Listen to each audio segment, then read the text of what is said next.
以前呢，我们说这个政务官辞职是一种这个叫做政治责任政治的表现那但是丁一鸣的这个事件，让我们看出来，民进党现在执政党对于这种责任政治是完全没有放在脑袋里，然后甚至连这个。再回过这种都是赤裸裸的以前的人多少会做一点遮羞布啊，可能再调到别的单位啊或者再从别的单位另起炉灶。他现在是原封不动的让他回到行政院，然后一样是接近尘封，一样担任的是他以前所做的这些利用梗图攻击在野党国会议员，利用梗图攻击媒体的这个行为那表示说。这个是代表组织对他的信任从来没有失去过。我们不禁要问，当初他为这些原因下台的时候，他做的这个，比如说用很大的图攻击店家用来记的这个那个牛肉面嘛，是不是根本就是组织的受益？说不定他就是为老板受过，所以他今天可以再回到老板身边。那这种用人方式是为大部分国人所唾弃的。那我们知道，我们当然换不了丁一鸣，这个是苏院长他的权利那但是我们可以换掉执政党。了解。那听说最近还传出说，他也为了就是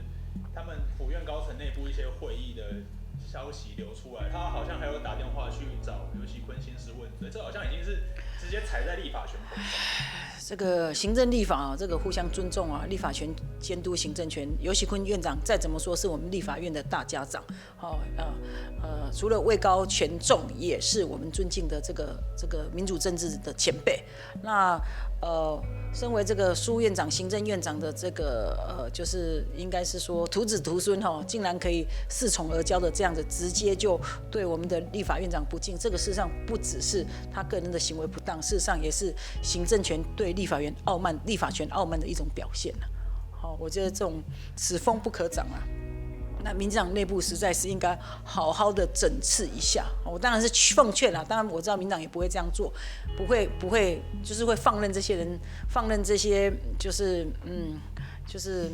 我不好说少年得志不过丁先生也算是年轻了就是放任这些人认为自己背后有很强大的靠山，所以对任何人都基本上都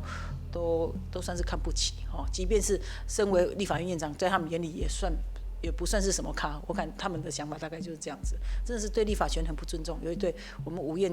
的这个院长这一种的行为是算是一种藐视的行为。有一说是因为8月27号要公828要公投了嘛，所以找他回来是有点要操盘，要跟公投决战，因为这也有关到苏贞昌能不能继续留在位置。阁揆保卫战嘛事实上。真正能不能保住阁揆位置，是在这个过程中，你的这个施政能不能真正得到民心？比如说，如果继续停5共2停2共5然后继续让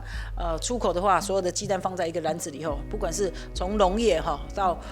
食安吃来猪，然后接着可能会吃有毒的鱼然后再没有水可以用，然后到处都是子弹可以捡到。那我想人民也不会信任，这个位置也不可能保得住，不是凭着这种带风向、梗图引导舆论就可以让你的位置保住，还是要踏踏实实的做事，让人民感受到你为百姓付出的这个努力。那这种所有的梗图，也许一时之间可以短暂的带风向，但是长久所有的施政都会扎扎实实的，民众会看在眼里这个才是重点。所以我想。只有不认真做事人才会一直华而不实的要去做这些东西，华而不实的东西来试图影响选民的决定了。